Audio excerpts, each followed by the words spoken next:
Welcome to On the Sidelines, the show that discusses sports and how sports intersects our lives. I'm your host, Paul McGrath, and I am glad that you can join us for this show. One of the oldest sporting events in the United States stems from the 1896 Summer Olympics, which was held in Greece and entertained the first marathon. Boston, Massachusetts would soon follow, and on April 19, 1897, the first American marathon, which measured 24.7 miles, was run from Ashland to Boston. The course would later be lengthened in 1924 to 26 miles, 385 yards, to conform to Olympic standards. The winner of that inaugural Boston Marathon was a New Yorker by the name of John J. McDermott, who finished in a time of 2 hours, 55 minutes, and 10 seconds. But I think a more important statistic is the number of entrants. Take a guess. That first race had 15 participants. This year's race, which was held on April 15th, 2024, and was the 128th running, saw 25,554 participants officially complete the course. We are pleased to have our Westborough residents who participated and finished in the race. Joining us to discuss marathon running, our Westborough residents are Elizabeth Gingras Langevin, a dermatologist at UMass Hospital. Unfortunately, not able to make it due to a late scheduling conflict, Nayatik Shah, who was a senior principal serviceability project manager at Dell Technologies, and Chris Tanaka, a news anchor at WBZ TV in Boston. Tiptoeing in from Southborough, we have Lauren Ames, the athletic director at St. Mark's School. A welcome to On the Sidelines. And I must also say congratulations for completing the marathon and participating. It's just, to me, it's a tremendous event, and just to be in it is great. Yeah. Thanks so much, Paul. Thank you. Thanks Well, for having thanks. us here. So I think we'll start. I want to get into how we started and heard about the race growing up. For example, for my sake, and in the marathon of life, I think I'm past Heartbreak Hill compared to you guys. But I grew up in Worcester, Massachusetts, and as a youngster, the marathon was a non-event as far as I'm concerned. They were the Red Sox, they were the Celtics, the Bruins, and for us, the New York Football Giants, not even the Patriots. But you didn't hear about it. And when I was in high school and college working during the summers, I would run to work, run back for lunch, run to work, come back, just because I ran. It had nothing to do with anything. I wouldn't get into running. I moved out here, and of course, being closer to Hopkinton, I think you're a little bit closer to the race, and then, of course, running took over. But to me, running wasn't much when I was a youngster. Chris, we'll start with you down the end. Was it much to you where you grew up, or how did it happen? It was. So I grew up in Derry, New Hampshire, Yep. which is right up the road. But go figure, in the live free or die state, we didn't have Patriots Day off. So I always knew of the race, and my family were, news loyalists growing up, watching WBZ. And every night, Bob Lobel is delivering the highlights. You get the men's winner, women's winner, wheelchair, and then Dick and Rick Hoy. And so from an early age, that was imprinted into me. And then I had the good fortune to attend Boston College undergrad. And as soon as I was going to school at the top of Heartbreak Hill, I was one of those kids on every marathon Monday cheering the runners on and tailgating and having a great day on Patriots Day. And it just, it's part of the DNA of the state, of the Commonwealth. And specifically the story of the Hoyts woven into the fabric of race day itself. And we'll get to so that, for me, it was always a big deal. It was. I'm a sports fan, and I'm an ex-sports guy, journalistically. So I've always cared about it, and cared about the race and what it really means to the community. Now, you said live free or die. Of course, it's on Patriots Day. Yeah. And, of course, I don't know if you know this or not, but there are only 2 states that celebrate Patriots Day. Massachusetts, we had that one, and Maine. And the reason is once upon a time, Maine was part of Massachusetts. So there's your history lesson for the day. Oh, fantastic. There you go. I didn't know this was a sports and history. Wow.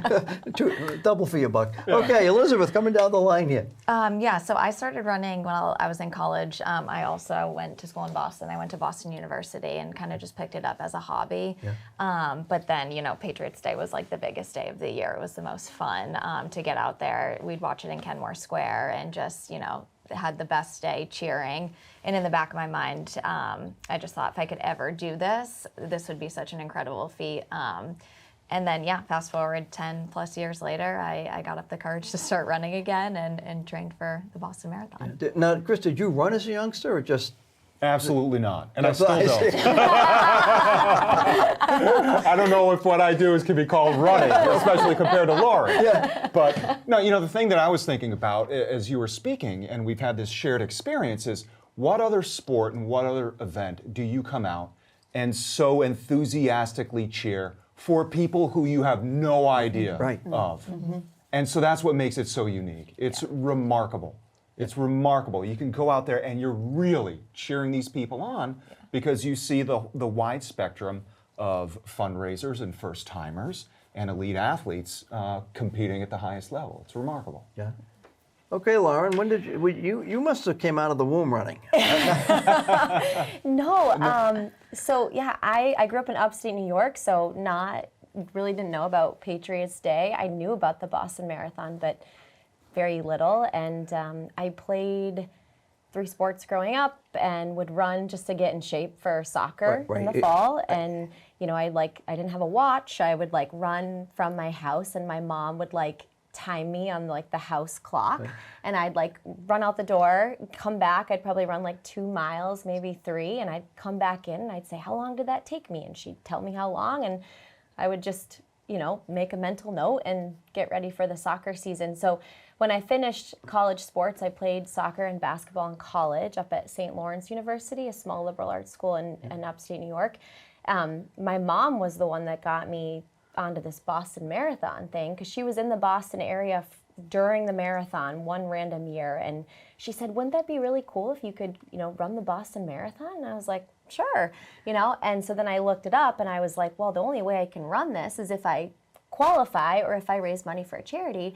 So I thought, no, I'll sign up for a marathon, and I had done a half marathon with a college roommate and did pretty well. It was in Ottawa, and I thought, oh, maybe I could be good at this. And so I ran Lake Placid Marathon in 2010. I qualified, but a week before the race, I found out that the race wasn't a qualifier. The course wasn't USATF certified, and I thought, this is crazy. So I ran a qualifying time, had a great experience, and thought, well, I need to sign up for another one. So I signed up for So I signed up for the Maine Marathon, which is up in Portland, Maine, in early October, and went to Maine from New York and ran the qualifier. And it was a time when you could register in the open registration and you'd get in, right? So I remember registering in October and got in, and then ran it in 2011 and ended up moving here shortly after getting a job at St. Mark's, and I've been here ever since. Now, you may be not telling everything. I did read something that you were once upon the state championship high school basketball team in New York. Yes. True, false? That is true. Yeah. Yeah. Yeah, yep. And I remember Red Auerbach used to say, basketball is not only a team, run. So you must have been running up and down the court. I guess so, yeah. I know, my teammates called me the Energizer Bunny, so I guess it paid off later in life. So here we are. We now are ready to run. We're in Westborough, or maybe Southborough. Back in the day before my hips went and I could run, I've run up Adams Street, I have run up Ruggles Street, and I don't call those Heartbreak Hill, I call them Heart Attack Hill. I mean, those, can you give a secret on where you train to run to get ready for 26 miles? We'll start with Southborough, yeah. Oh, so... Or if it is Southborough, I don't know where you went. Yeah, so Southborough, I don't know if Southborough's, it's not as hilly, I feel like, as Westborough, or Hopkinton, I feel like is the worst, but mostly my runs are on the roads in Southborough. There's rolling hills, and so I try to get outside, and I kind of do a similar route. I actually ran a lot on the treadmill this winter. I have 2 little kids at home, so a lot of basement treadmill miles. But with Boston, I try to get on the course as much as I can. So how long would a training run be? I suppose you might vary them, but do you ever go, I think back in the day, they used to say, well, if you can do 13 miles, you can do 26. If you can do 5, you can do 10. I don't know if that's still true, but how far would you lengthen it is toward the time of the race? Yeah, so it's taken me a long time to build up to that. I think my longest run was 24, but I did that at like an easy pace. But I had a lot of long runs. I think I did like 7 20-plus milers in this build, which was a lot. But I've built up to that, and a lot of those were like with a lot of speed in the middle. So, not just easy, but speed work. And I would try to do those on the course. I think we were fairly lucky this past winter. The snows or the ice, it wasn't too bad, was it? No, it wasn't too bad. So if it was snowy or icy, would you continue, or would you kind of do more on the treadmill? Any idea what you do? So I would do the treadmill. Yeah. I have a treadmill. We have treadmills at St. Mark's, but I ended up getting one in January so that I could sleep in a little bit while my kids were still sleeping and my husband was gone to work. But yeah, I think I actually did do a 21 miler on the treadmill, which was not recommended because I was the administrator on duty that weekend, and if someone like called or there was an emergency, I needed to be like nearby. And so I said, I'm just going to do this on the treadmill. What else am I going to do, right? Yeah, so my husband would come down and yell at me and bring me Gatorade, and I had all my gels. Actually, it was kind of a convenient way to practice those things. That's amazing. Yeah, that was, I don't know if I want to do that again. Well, you can put it on your resume, whatever. Elizabeth, how about you? What streets of Westborough? Yeah, streets of Westborough, I would kind of just choose a loop. I live over on Beach Street, so I would go over to Mount Pleasant Street, which is like a pretty good. Mount Pleasant is a good size hill. It's a good size hill, and so I would build like a 5-mile route and then try to keep repeating it. So my longest run was 20 miles, and so I did the loop. All in Westborough? Yeah, the 20 miles just stayed in Westborough? I just did the 5-mile loop 4 times one day, and just tried to keep doing that one hill. And that day, actually, it was like snow squalls. So that was a tough run, but all around Westborough, but mostly that 5-mile loop just to get some hills in. Anytime I needed to get some hills in, I'd run up West Main and then go up to Fales. And I'd always think to myself, I would hate to be a kid who lives in this neighborhood. Because Fales is right almost at the top of a hill, and you've got a poor thing. If you're an elementary school student at Fales, you're going to have great stories for the rest of your life, because you literally will be able to tell your kids one day how awful it was to walk to school, walking up that hill. But I don't, one thing that's interesting to me was that I ran locally to train and got on the course for a long run, and it's still nothing mimics race day. I know, Nothing mimics race day. And I'm still wondering how I can be my best self on race day because it hasn't happened yet. Or maybe it has, and that's the best I have. But the course itself, you hear all the time that it's a net downhill, and then you've got the Newton Hills to contend with. But it really does require a great deal of strategy when you run. And you gain an understanding from being in it that you really can't fathom when you're either viewing it or cheering people on, because it is absolutely grueling. And to add that layer of kind of mental strategy to it on top of the physical exertion really does make it a unique experience. I remember the few races that I did here in Westborough. The thing I had to learn after the first few was, don't go with the crowd or whatever. Just you got to pace yourself. You try to go with the crowd. Do you pace yourself, or how does the crowd ever get involved? And you're in the front, so you've got a few people that are going pretty good. Yeah, I definitely was excited this year because I was in the pro field for the first time, and like a dream come true to do it. And I definitely got the crowds kind of got me going a little too quick. I don't know if you experienced that too, but and I kind of looked down at my watch at one point, and I'm like, and I also felt how warm it was, like in the 70s Yeah. with the sun, beaming down. And around mile 5, I was like, I need to slow down. But that definitely is, Boston can do that to you. And that's probably the biggest piece of advice I would give is don't go out too fast in those initial 3, 4, 5 miles because it is downhill and you will feel fresh. Yeah. So if you're not feeling fresh by mile 16 at the downhill in Wellesley, then you're in for a grueling last 10. So it's just important to really like go by effort on all the ups and downs and then try to race the last 10K. But it's really hard in Boston because the crowds are great and the downhill you cruise. So that's definitely been a challenge for sure. Now you two are kind of in the back of the pack, shall we say? Oh, yeah. The elites are gone. Are you kind of like chomping at the bit? I gotta go. I mean, how is it back there? Because you see this massive humanity, taking off. I don't even know if you can run in the beginning. Yeah. Can you run? Yeah, no, I felt like that was one of the hardest parts. Like, first of all, you're waiting until like 11:15 in my instance to get going, and I usually do my runs, first thing in the morning. So I was waiting and waiting. I just wanted to get going. And then you're right, there are so many people, and you're like bumping elbows with everybody. You're trying to find your stride, and I found like that sped me up a little bit more too, more than I would normally go, just because I was trying to get around people, trying to find my lane. You're going downhill, you're feeling good, you're feeling excited. So I also went out, way too quickly. But that was the hardest part, is just kind of finding your lane. And I don't think it really spaces out until a couple miles in anyways. So Now, which marathon, was this your first marathon? Or what? this was my first Boston Marathon. Boston, yeah. My first marathon was actually in Portland, Maine. Oh, nice. Yeah, which was a completely different experience. It's a wide open course, not a lot of spectators. Starts at 7:45 in the morning. So just a completely different experience. And how about you, Chris? Did you pace My yourself? third and probably final. I do say that now, right? I always leave the door open.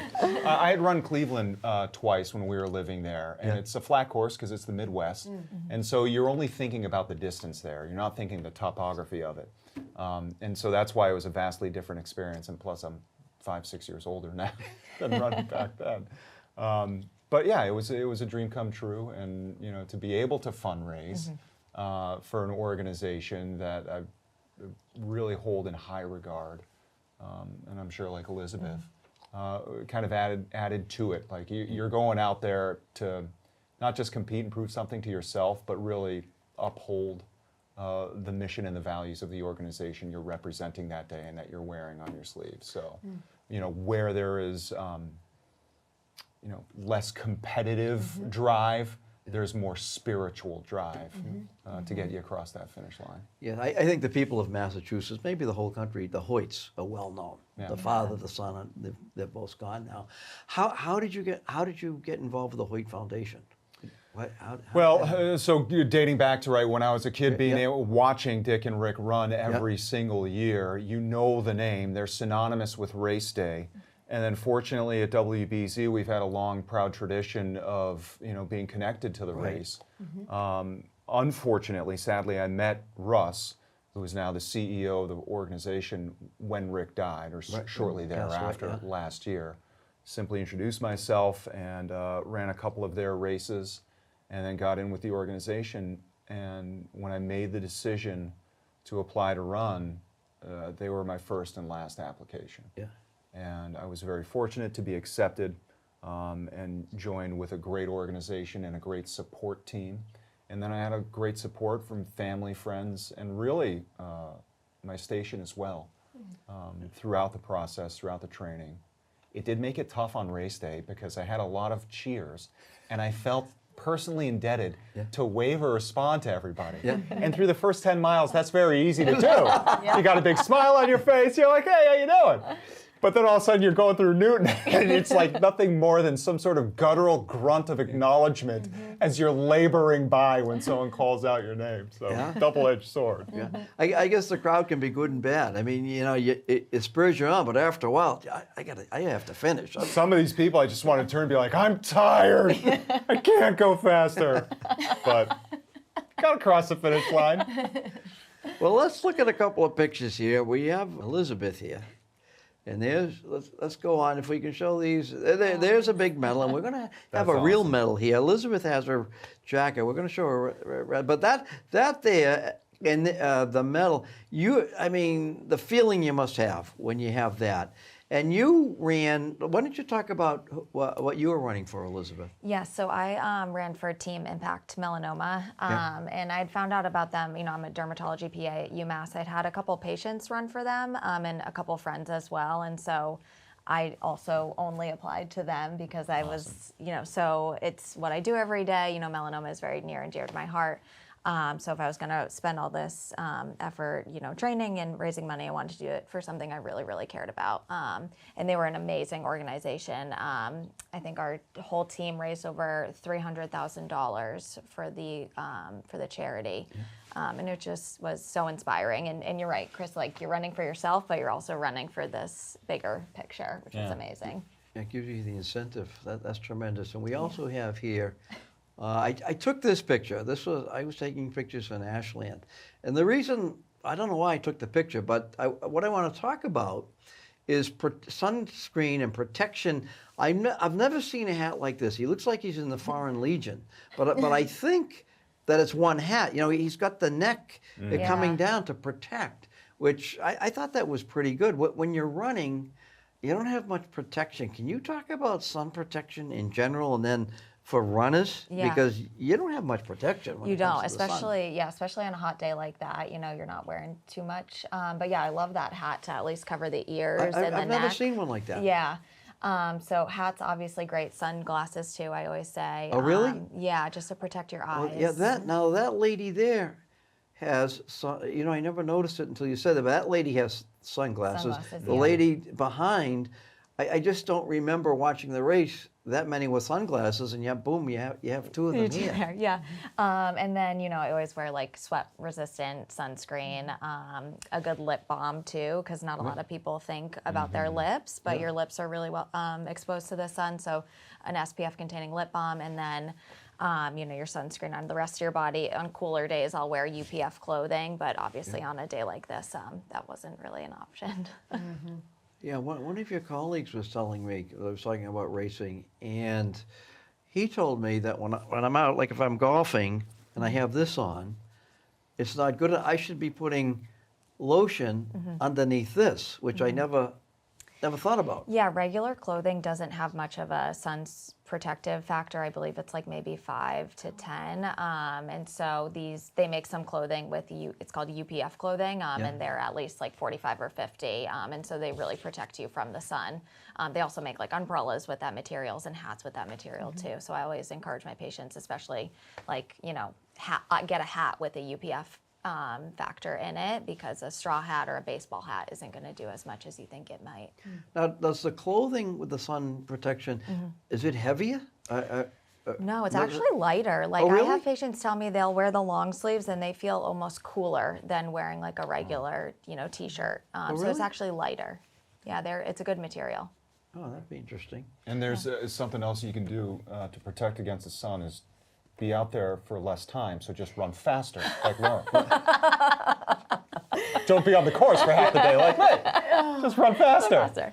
That'll do it, yeah. Still love hurts, that. still Well, hurts. time-wise, if you don't have sun protection on, is an hour too much? I mean, there must be a time where 15 minutes isn't going to hurt you, or maybe it will. Yeah, you know, we always tell people to put it on like Right. before you go out. So yeah, anything above 15 minutes, I would say, can do some damage.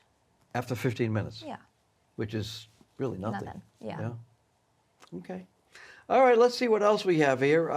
There we go. Now, this one is in, that's you, Lauren. Yeah, I look like And I'm in pain. There you are. Looking good. What else do we have? There you are. Oh, not there. With all the signs. And there's one I took. That's the one I took. Oh, And nice. boom, that's where I have you. And you do not have a number. You have a name. Why? You know, I want to get into the elite runners have names, I guess. How long did it take you to become what are called elite? Was that your goal, or you just all of a sudden the Energizer money just keep going, and you're elite. How did that happen? Yeah, so it's changed. The process has changed over the years as people have just gotten faster. So I think when I first ran Boston, so this was my 9th Boston. Yeah. So, and I had always like checked the box to be considered, but that was like, I was probably years of running, in the 3-hour range, low 3 hours. And when I broke 3 hours, it was like 10 years ago at the Chicago Marathon, and ran Boston in 2015 and got a PR. And so I was like in the 252, 251 range.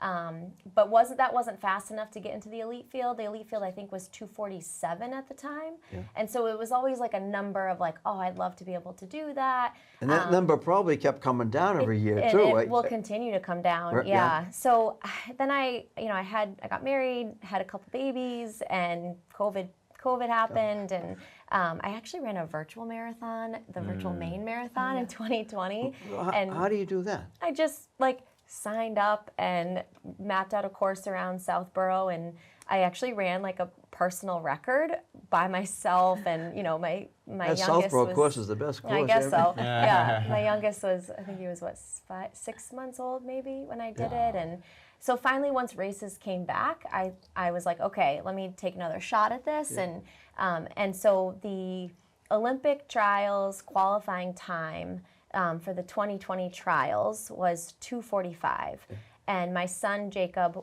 my due date was the day of the 2020 trials, so February 29th, right before the world shut down. And so I remember watching it, and I was like, I want to have my baby today, and he decided to come 2 days late. But I was watching it, and I thought, okay, 2:45, can I, give birth, get back in shape, and run a 2:45? So that was basically my focus. Through the pandemic and just learning about how people did it. I changed coaches, I got a new coach, and so 2:45 was the goal.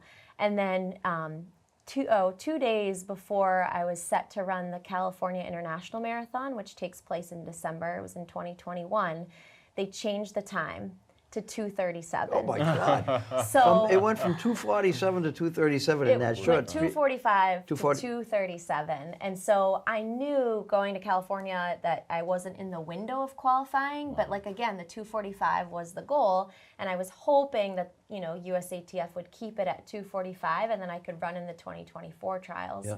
And then they changed it; they made it faster, which makes sense.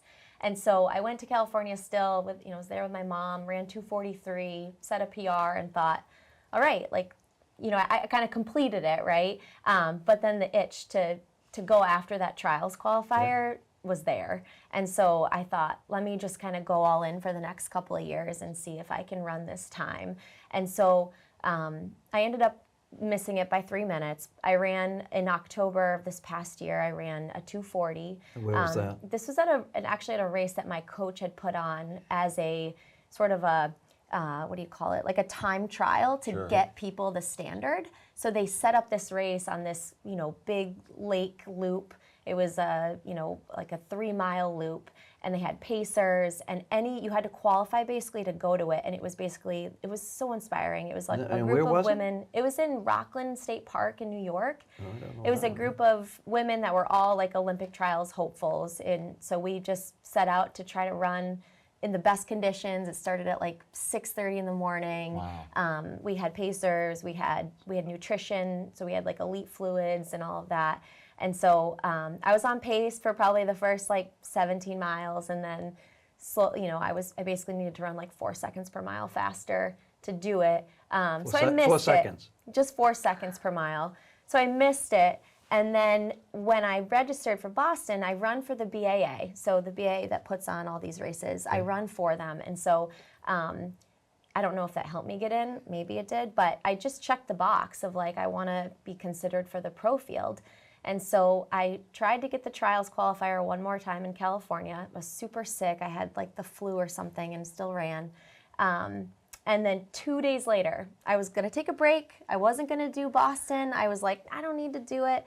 2 days later, Mary Kate Shea, the elite coordinator, emailed me and said, you've been accepted into the pro field. You need to email us by Friday if you want to be in it. And I'm like, I have to do this. Absolutely. And so I went to my husband, and he was like, you have to do this. And I was like, okay. So I said, yes, I'll do it, and I'm so glad I did. So I wanted to take a break, but I did it. So. Duty calls. So I was down there taking some pictures, and the BAA has a tremendous app. You can follow everybody. It tells you where they are. So I'm trying to follow you guys. I never found you guys. But I did find you, and that's the picture there. But the big thing there is you don't have a number. The elites have a name. But I also, when I was looking at the pictures that I had, noticed yours is Ames, but I noticed some of the other runners, it was their first name. So how does the elite, do you tell them what you want? How does that work? So the only people that get their first name on the bib are if they've won the Boston Marathon previously, which I learned about the day before the marathon this year. So Des Linden, she's Des. Yeah. Helen O'Beary, Helen. Yeah. And the rest of us are our last name. So are you going to be Lauren or just L, or what do you expect to put on you? Oh gosh, yeah, just Ames. But it must have felt pretty good to run it with the elites. I mean, just to be with them. Yeah, it was awesome. It was a dream come true. Yeah. I was smiling the whole time, even though it was so painful. Well, this was in. I took this in Ashland, so you 3 or 4 miles into it. So Yeah, you those women in front of me were going at a good clip. Yeah. We were running like, I don't know, 5:58s, and I thought, I don't know if I can keep up with them. And we all eventually slowed down a little bit because the heat was bad. The heat was tough. But I remember just kind of sticking with them. Those two are twins. And so I ended up just like following and tucking in behind them. It's like called like the draft, the Sort wind of, draft. Yeah, more you of let just them- like I can't run any faster, so I'll just stay right here. But yeah, it was awesome. Now, Elizabeth and Chris, were you timing yourself, or was just I just want to keep running? Did you time yourself? Great question. I did, yeah. You did, because yeah. we all have paces we want to keep You do, just yeah. to keep us going. And so, you set a pace, and I tried to be so disciplined starting from the training throughout race day and just kind of give myself to the process. I feel like in my first 2 marathons, I was just going out there and just kind of running. So this was number This is 3. 3 for you. Yeah. Okay. And so this is where I followed the BAA's plan. They have tiered plans, novice, intermediate, expert, etc. And so I followed the training plan and set out to, hit a goal as far as my pace, not so much an overall time, just the pace per mile. And it was all fine and good, but the heat of the day and being in the back of the bus and starting the latest, you don't think about things like sun angle and the shade that it takes away. Yeah. So as soon as we made that turn onto Comm Ave and we're heading up, there was nowhere to hide. There was no shade to be had. You're And coming then- down. You mean after Hereford Street, coming down? No, No, earlier. right when you get onto Comm Ave Right. in Newton. Yeah. And I mean, you're so sensitive to your environment that you can feel the warmth coming off the pavement. You can feel it on your back, and it's a challenge. It's an added challenge, and so ideal day for the fans, not so ideal for the athletes. And it's unnatural to think about skin protection in April.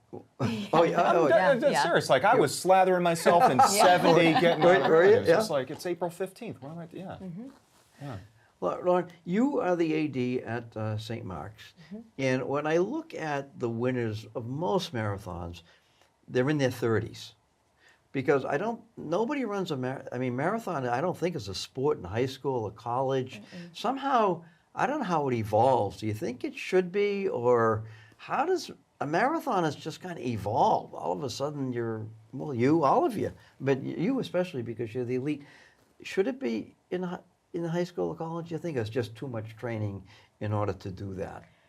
I definitely don't think it should be in high school. Yeah. I think that most runners that are at the college level that go on to be professionals, they're advised not to jump up to the marathon distance until they've, done the events that the speed component is big for. I just think it's too much mileage. I think it's too much wear and tear on kids' bodies. Like, they need to keep their mileage low. And I think for me, like, the reason I didn't start running long distance was because I wanted to make sure I didn't lose any sort of what do you call that, fast twitch speed on the basketball court or the soccer field. So it's just such a different type of training. So I don't think it should be in the high school. I don't think it should be in high school, and I don't really think it's that big of a thing in college. But I think a lot of professional runners eventually get there in their careers, because it's sort of just the next step. But it could be changing. I mean, you see like some of our best, female runners, like our best 1,500 meter runner from New England, Ellie St. Pierre, she's gonna probably run the 5K in the Olympic trials, and she's a 1,500 meter runner with a lot of speed. But once you get, along in your career, it makes sense to go up to the longer distances. Now you coach, is it soccer at I do, yep. Do you ever see anyone there and you say, wow, later on in life, I think they have the stamina to be a marathoner? Oh yeah, I tell a lot of my players. I tell my Yeah? players all the time. They like look at me. They're like scared of me that we're gonna run so much, and I'll be like, no, one day you're gonna run a marathon. And actually, I have some alumni and former players that are running right now, Yeah. and so I kind of keep track of them on Strava. And very cool. yeah, I have one, two of my former students that just ran half marathons, and so I like to think maybe I inspire them once they're done with their college careers.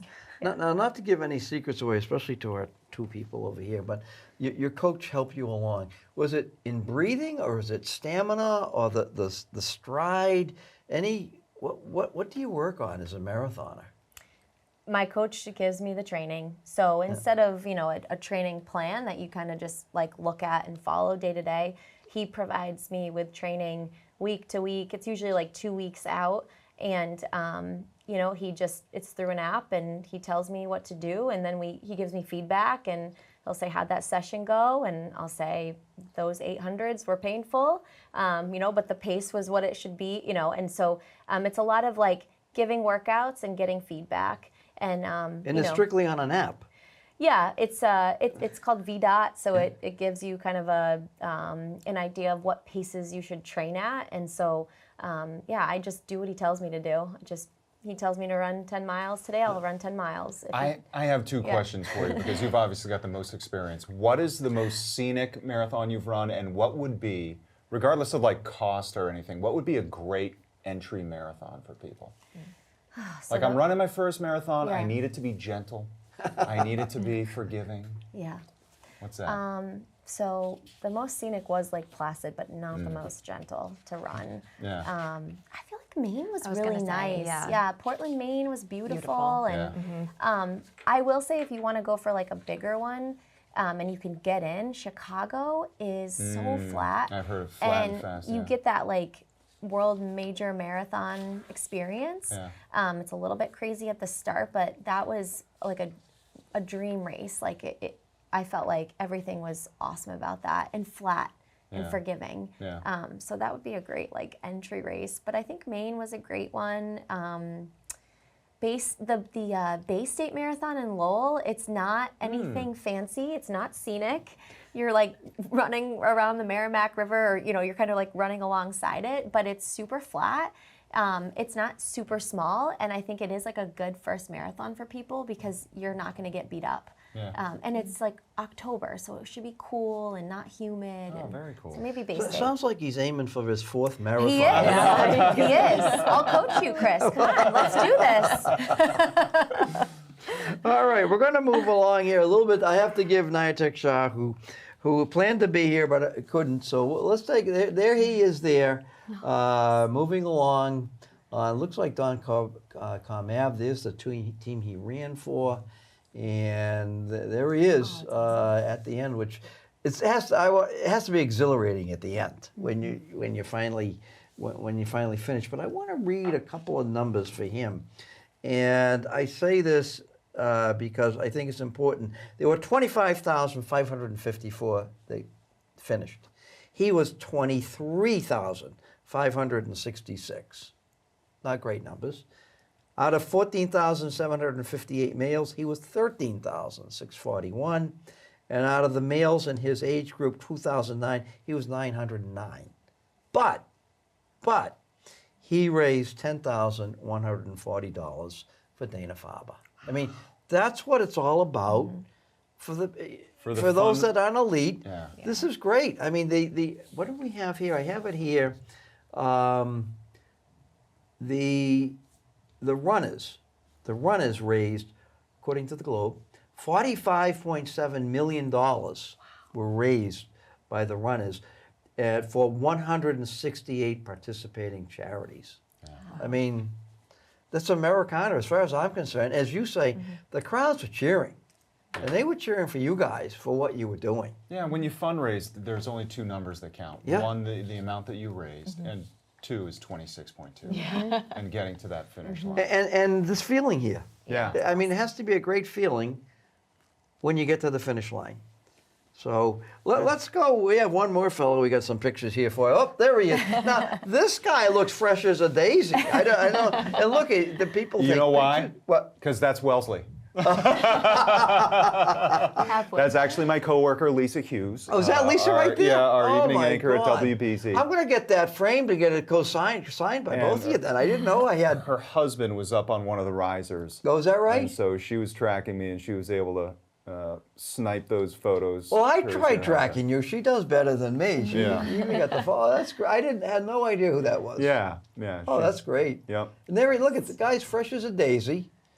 I mean, I think you guys are unbelievable. It was great. The support along the way Oh, it has to be. just Yeah. remarkable. It's and again, it's my marathon experience obviously limited, but just from being a spectator so many times, people ask what it was like, and I say, it's the difference between winning a ticket to go watch the Super Bowl, but then having someone come up and say, hey, do you want to play in the Super Bowl? And that's the difference. It's the same venue, but perspective is everything. Yeah. And it was a dream come true. Well, I'm going to read some cities here. I don't know if it's a plane ride to hell or a train, but I'm going to read these. Great Falls, Montana, Denver, Colorado, Honolulu, Hawaii, Cleveland, Ohio, Boston, Massachusetts. That is where this gentleman has worked. So what I'd like to ask you, Chris, is if you remember from these locations, what did the people of these towns think of the Boston Marathon? Is it as big as we think, or any remembrance? Great Falls, Montana. I mean, what is the Boston Marathon? I think different cities and different communities have their own relationship with running throughout the country.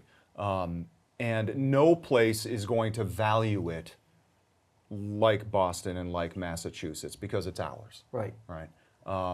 But I feel like the places I've lived that have strong running communities and have strong marathons really understand what Boston represents. Honolulu has an international marathon based on being in the middle of the Pacific Ring, so it attracts people from all over the world, and it's a very large marathon. Even though it's run in January, it's still like 80-something degrees, so I don't even know how you would train for that. Yeah. So yes, like even from far away, 6 time zones away, in the middle of the Pacific Ocean, people understand what Boston represents They do. because of their own race and the commitment it takes and how grueling it can be. Yeah. And then the Cleveland Marathon that I ran, it was only about 1,500 to 1,700 participants, but it still has that same celebratory spirit, not only with city pride, but the participants and the people along the route who come out and cheer on the runners. So no place holds Boston in the highest regard as does Boston. But in the places I've been fortunate enough to live, people within the community and peripheral to the community understand that this is the most prestigious race in the country, if not the planet. And to be able to qualify or to be able to fundraise and make that mark is a dream come true. And it's something you carry with you for your entire life, and it's something no one can ever take away. Yeah. Because you look at the participants, where they come from. Yeah. I mean, it's worldwide. Yeah. Worldwide. Yeah, even Team Hoyt, we had 24 bibs, and I was stunned at how many of us were flying in that weekend for the race. Oh, really? Yeah. From Arizona, from California, all parts of the country. Yeah. Do you plan to continue on? How elite do you want to be? Well, I needed to take a break. So for my family and just kind kind of chill from training. I think I'll do Boston again next spring. Yeah. I don't think I'm going to do a fall race. I did way too many marathons last year.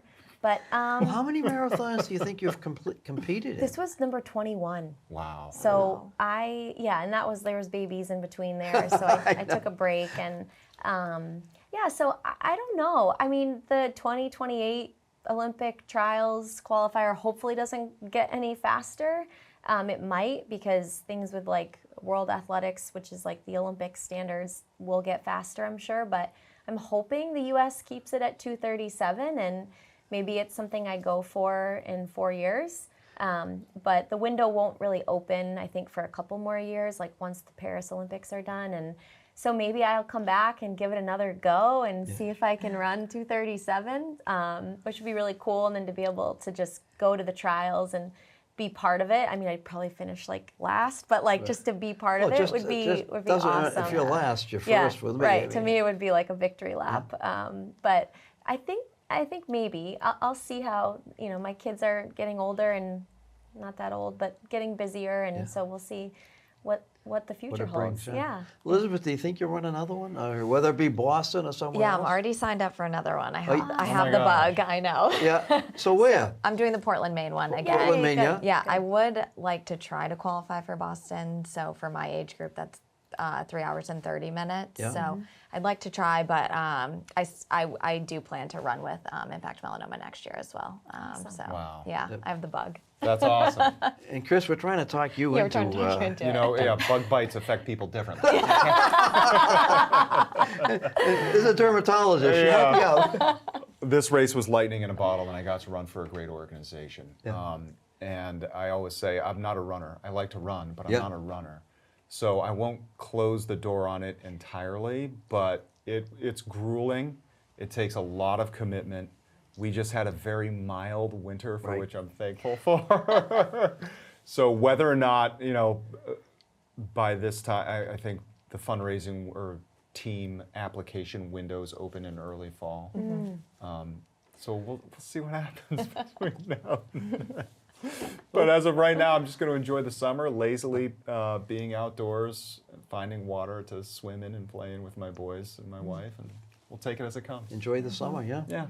Well, I want to thank you for coming on. Any closing comments any of you have? I just really want to, I appreciate you coming on. I appreciate you guys raising, the people that raise money and the elites that make it such a great sport that it is. I mean, it is Americana. Even though it started in Greece, I think it's Americana. We're going to stick with it. I'll say just this for people watching at home.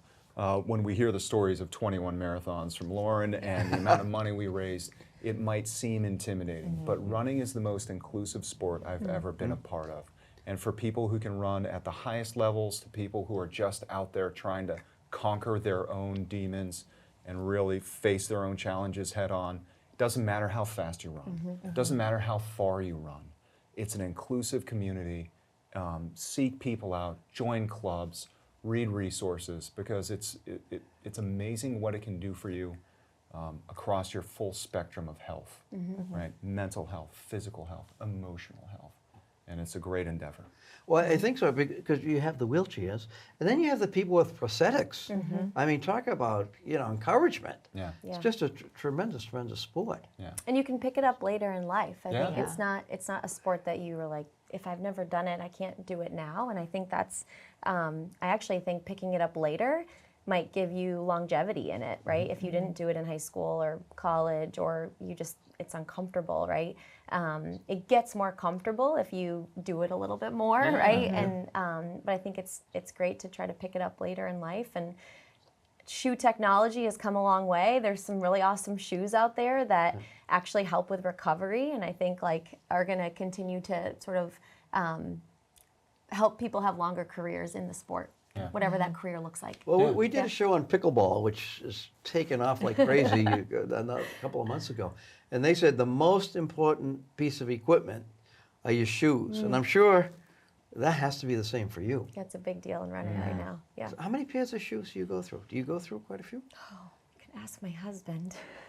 Why, so you pay the bills? No. So I'm really grateful because I run with the BAA on their racing team. I Yeah. do get some shoes, just once a year. I get a bunch of shoes at once. But Well, Elizabeth will try if you want. I know they're Adidas. Yeah, they're great. And but the shoes that I go through more often are the racing shoes. And so I don't know if you guys wore the carbon plated shoes, Yeah. but those are a really big deal. But they only last maybe 100 miles.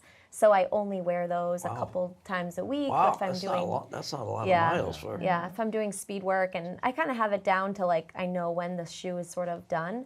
And so I try to use them sparingly, but those are the ones I go through the most.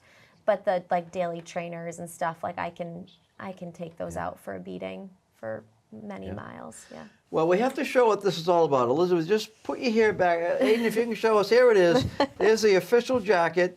That's what it's all about. Yeah. We're proud, and I think you can wear that. I have We're gonna let I you- brought this in. This is my participant medal. Well, I'm proud of it. Come on, put it on. Finisher's Come on, medal. come on. Yes. No, absolutely. Finisher's medal. There we go. Fantastic. I don't want it to bug my mic. All right. There we go. Westborough Cable forever. Chris, there we go. Well, again, I want to thank all of you for coming on. Congratulations for finishing. Congratulations for Elite, for the money you raised and everything. Thanks, Thank you. Paul. Thanks. Well, this is Paul McGrath saying thanks for watching, and I hope to see you at the game or at the marathon.